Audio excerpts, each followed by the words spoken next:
इस फिल्म में हम एक ऐसे राजा को देखेंगे जो दुनिया पर राज करने के लिए शैतान से सौदा करता है, लेकिन उस सौदे के बदले शैतान उससे उसका ही शरीर मांग लेता है ताकि उसके अंदर वो काले ड्रैगन की शक्ति को डाल सके जो उसे इतना शक्तिशाली बना देगी कि वो दुनिया पर राज भी कर सकेगा। लेकिन काले ड्रैगन के कारण वो कभी अच्छा इंसान नहीं बन पाएगा।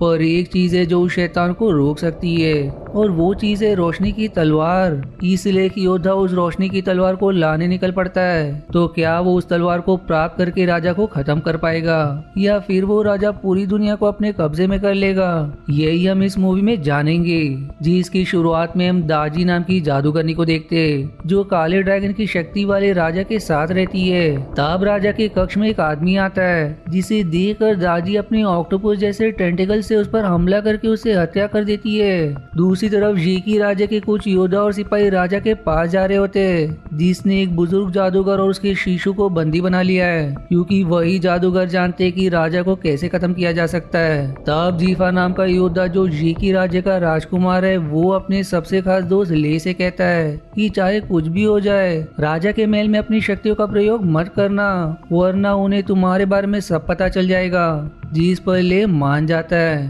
अब वहाँ जियांग नाम के गुरु आकर सभी को राजा के बारे में बताते कि राजा ने बचपन में ही शैतान से सौदा कर लिया था, जिससे फिर शैतान ने उसे काले ड्रैगन की शक्ति दी थी। लेकिन राजा पूरी तरह से ड्रैगन तब बनेगा जब 3 सूरज आपस में मिलेंगे, इसलिए तुम्हें उन 3 सूरज के मिलने से पहले ही राजा को मारना होगा। लेकिन उसे कैसे मारना है वो जादूगर ही बता सकते, इसलिए हमें तुरंत राजा के महल जाकर उन्हें बचाना होगा।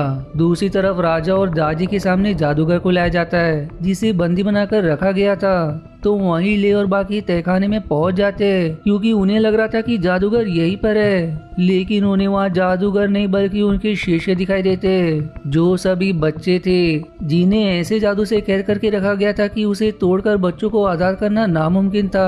तब ना चाहते हुए भी ली अपनी शक्तियों का प्रयोग करके जेल को तोड़ देता है, लेकिन उसके जादू के कारण राजा के सेनापति को इसकी भनक लग जाती है क्योंकि उसके पास रखा ली के पिता का पंख चमकने लगता है। दरअसल जिस टाइप से उन सभी के पास उड़ने वाली शक्तियां होती है, लेकिन सेनापति ने उसके पिता की शक्तियों को निकालकर उन्हें मार दिया।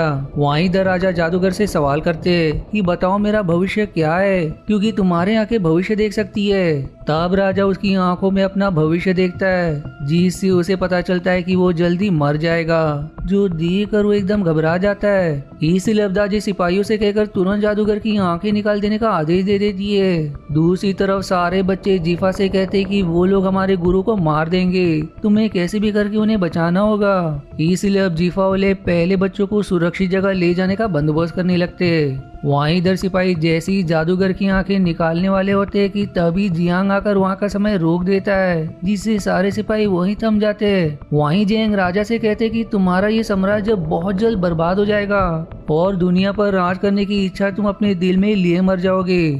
जिस पर राजा जवाब देता है कि ये सिर्फ तुम्हारी भूल है, ऐसा कभी नहीं होगा।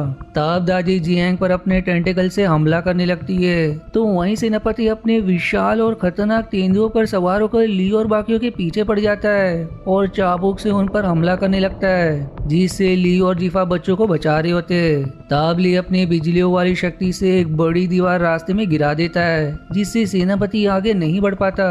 दूसरी तरफ दादी जियांग को एक श्राप दे देती है, जिससे जब भी वो अपनी शक्तियों का प्रयोग करेंगे उनकी आयु कम होते जाएगी और जो भी अब तक उन्होंने सीखा वो भूल जाएंगे।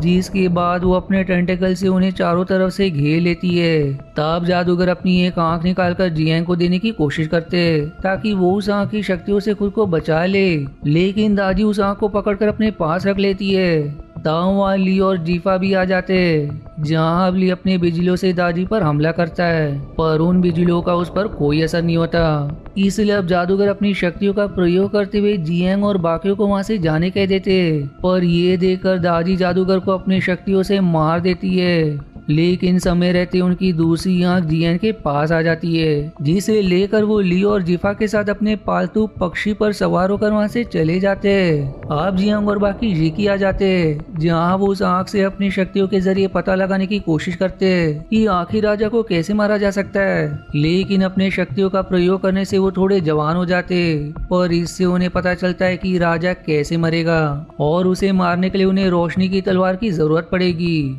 लेकिन उस तलवार का प्रयोग हर कोई नहीं कर सकता, क्योंकि जो उस तलवार के योग्य होगा वही उसे पकड़ सकता है, जिससे उसके अंदर गोल्डन ड्रैगन की शक्ति आ जाएगी, जिसी से वो राजा का खात्मा कर सकेगा। जो जानकर सभी दंग रह जाते।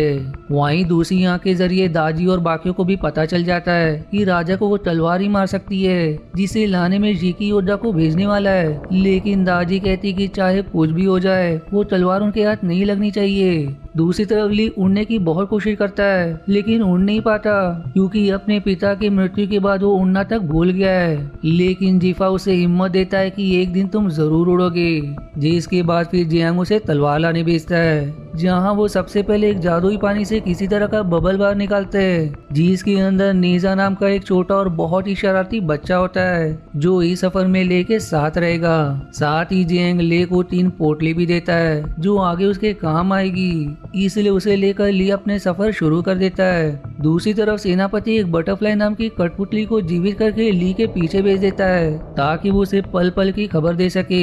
वहीं इधर ली को एक पोटली से अजीब पौधा मिलता है, जो उसे आगे जाने का रास्ता बताएगा। लेकिन बदमाश नेजा उस पौधे को ही लेकर वहाँ से भागने लगता है। ली भी उसके पीछे जाता है, पर तब जमीन फाड़ कर एक बहुत ही विशाल और खतरनाक सेंटीपीड बाहर निकलता है, जो उन सभी पर हमला कर देता है, जो देखकर नेजा डर जाता है। लेकिन जैसे ही वो सेंटीपीड उसे खाने वाला होता है, ली अपनी शक्तियों का प्रयोग करते हुए उस सेंटीपीड को मार देता है। पर वहीं अब बदमाश नेजा ली से दूसरी पोटली लेकर उसे खोल देता है, जिसमें से एक अजीब मछली जैसा क्रीचर बाहर आता है। लेकिन वो क्रीचर नेजा को देखकर घबरा जाता है, क्योंकि नेजा ने उसके पूरे ट्राइब में तबाही मचा कर रखी थी। इसीलिए जियांग ने नेजा का अग्नि वाला पहिया उस क्रीचर के पिता को दे दिया था, जिससे ही नेजा उड़ सकता था। तब वो क्रीचर नेजा पर अजीब धुआं मार देता है, जिससे नेजा बड़ा बनकर बेहोश हो जाता है। अब नेजा को जब होश आता है, तब ली उसे सारी बात बताता है कि वो इस सफर पर क्यों निकले और कैसे भी करके उन्हें वो तलवार प्राप्त करना है। जिस पर अब नेजा इस शर्त पर उसकी मदद करने के लिए राजी हो जाता है कि ली उसे उसका पहिया ला कर देगा। जिसके बाद वो दोनों आगे बढ़ना शुरू करते हैं। उन्हें अब एक जगह गुआन नाम का आदमी दिखाई देता है, जिसने अपनी शक्तियों से एक जादुई पत्थर बनाया था, जो देखकर नेजा उससे उसका पत्थर ले लेता है, क्योंकि उस पत्थर को बहुत ही ज्यादा शक्तिशाली माना जाता है। लेकिन इससे गुआन गुस्से में ले और नेजा पर हमला कर देता है। वो दोनों भी अब उस पर जवाबी हमला करते हैं। जहां नेजा अपनी अल्फा रिंग से गुआंग पर हमला कर रहा होता है, तो वहीं ले बिजलियों से, जिससे अब दोनों मिलकर गुआंग पर भारी पड़ रहे थे। तब नेजा की शक्तियों से वो पत्थर जलने लगता है, जिससे उसे समझ आ जाता है कि ये पत्थर नकली है। लेकिन इस चीज से अचानक ही गुआंग बुजुर्ग से जवान हो जाता है। दरअसल गुआंग जीकी का काफी बहादुर योद्धा था, लेकिन दाजी ने अपने रास्ते की रुकावट समझकर उसे यहाँ कैद कर दिया। पर नेजा के पत्थर को छूते ही गुआंग फिर से आजाद हो गया।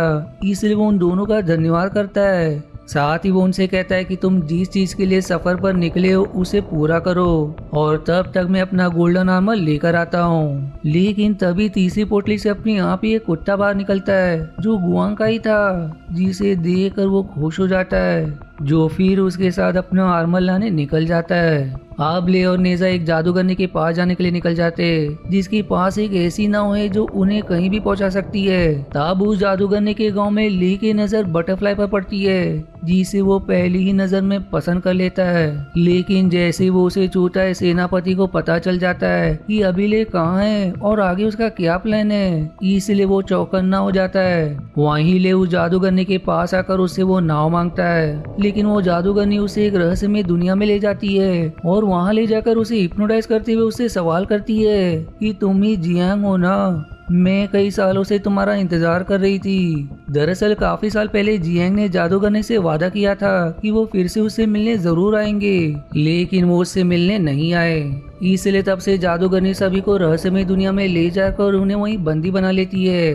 पर भाग्य से वो पौधा ली को हिप्नोटाइज से बाहर निकालकर उस नाव को चुराने की कोशिश करता है, जो देखकर जादूगरनी सभी पर हमला कर देती है। पर तभी वहाँ बटरफ्लाई आ जाती है जो उस नाव को लेकर ले के साथ उस गांव से निकल जाती है ताकि हर समय ले पर नजर रख सके। अब रास्ते में नेजा को बटरफ्लाई पर शक होने लगता है क्योंकि उसे तलवार के बारे में पहले ही पता था, इसलिए वो जबरदस्ती उसे पूछने की कोशिश करता है कि आखिर तुम कौन हो और किसके लिए काम करती हो। लेकिन ये देखकर वो मछली जैसा क्रीचर नेजा पर धुआं मारकर उसे फिर से बच्चा बना देता है।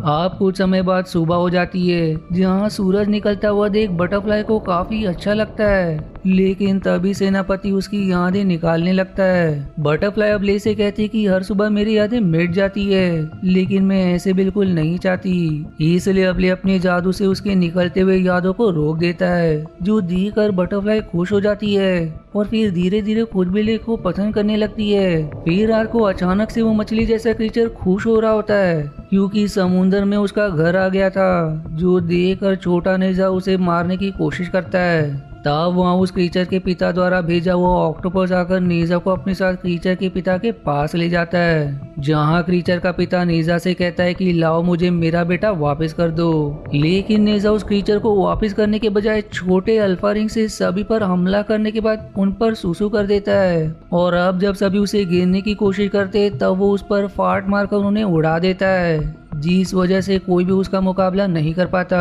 फिर इसके बाद वो क्रीचर के पिता से कहता है कि अगर तुम अपना बेटा वापस चाहते हो तो मुझे मेरा पहिया वापस कर दो, जिस पर क्रीचर का पिता उसे उसका पहिया वापस कर देता है। और फिर नेजा उस पर सवार होकर सबसे पहले खुद को विशाल बनाकर उस क्रीचर को उसके पिता को देने के बाद वहां से चला जाता है। दूसरी तरफ ले और बटरफ्लाई को वो नाव एक जगह लेकर आती है जो कि एक तैरता हुआ शहर होता है, और उसी शहर में पहले ले और उसके ट्राइब के लोग रहा करते थे, पर वहां आने के बाद उसे अपने पिता की याद आने लगती है, और यही वजह थी कि ले शहर को छोड़कर जीकी के साथ मिल गया ताकि वो अपने पिता का बदला ले सके। तब एक जगह उसे किसी पक्षी की आकृति बनी दिखाई देती है जो रोशनी का प्रतीक है, जो देखकर वो समझ जाता है कि वो तलवार यही होगी। वो अब अपनी बिजलियों के जरिए पक्षी के पीछे से आ रही रोशनी पर हमला करता है, जिससे अब वहाँ वो तलवार प्रकट हो जाती है जो पत्थर में दबी हुई थी, जो देखकर दोनों भी खुश हो जाते हैं। लेकिन तभी वहाँ सेनापति भी अपने साथियों के साथ आकर उन पर हमला कर देता है क्योंकि बटरफ्लाई के कारण उसे ले की लोकेशन मिल गई थी, जो जानकर ले हैरान हो जाता है कि बटरफ्लाई ने उसे धोखा दिया। लेकिन वो उससे माफी मांगती है कि मैं इसे बिल्कुल भी नहीं चाहती थी। तब सेनापति चाबुक से ले को पकड़कर अपने एक सिपाही को वो तलवार निकालने भेज देता है, लेकिन जैसे वो उसे छूता है वो राख में बदल जाता है, जो देखकर बटरफ्लाई सेनापति से कहती कि ले को छोड़ दो, मैं तुम्हें वो तलवार ला कर दूंगी। ले अब उसे मना भी करता है, लेकिन वो उसकी एक नहीं सुनती और फिर उस तलवार को निकाल देती है। लेकिन इससे बटरफ्लाई को कुछ नहीं होता क्योंकि वो इंसान नहीं बल्कि एक कठपुतली है, पर तलवार के अपनी जगह से निकलती उसकी सारी शक्ति खत्म हो जाती है, जिससे वहाँ एक जोरदार धमाका हो जाता है। अब उस धमाके में बटरफ्लाई नीचे गिरने लगती है, लेकिन तब ले अपनी शक्तियों पर भरोसा करके उड़ने की कोशिश करता है और फिर भाग्य से उसके पर निकल आते हैं, जिससे वो बटरफ्लाई को बचा लेता है। पर अब तक वो एकदम घायल हो चुकी थी, इसलिए मरते समय वो उससे कहती कि तुमने मुझे सुबह का सूरज तो दिखा दिया, पर अब मैं डूबते हुए सूरज को तुम्हारे साथ देखना चाहती हूँ ताकि मैं खुशी से मर सकूं। लेकिन जैसे ही बटरफ्लाई को सूरज के पास लेकर आता है वो पत्थर में बदल जाती है, जो देखकर वो एकदम दुखी हो जाता है। साथ ही तीनों सूरज का मिलन भी होने वाला था, इसलिए वो तलवार लेकर जीकी जाने के लिए निकल जाता है, जहाँ रास्ते में नेजा और गुआंग भी उसके साथ शामिल हो जाते हैं। वहीं गुआंग को उसका आर्मर भी मिल गया था। दूसरी तरफ दादी शीकी पर हमला करने अपने सिपाहियों को भेज देती है, जिसके जवाब में जियांग अपने जादुई पिलर से उन पर हमला करने की कोशिश करते हैं, लेकिन फिर से जादू का प्रयोग करने के कारण वो काफी जवान हो गए थे,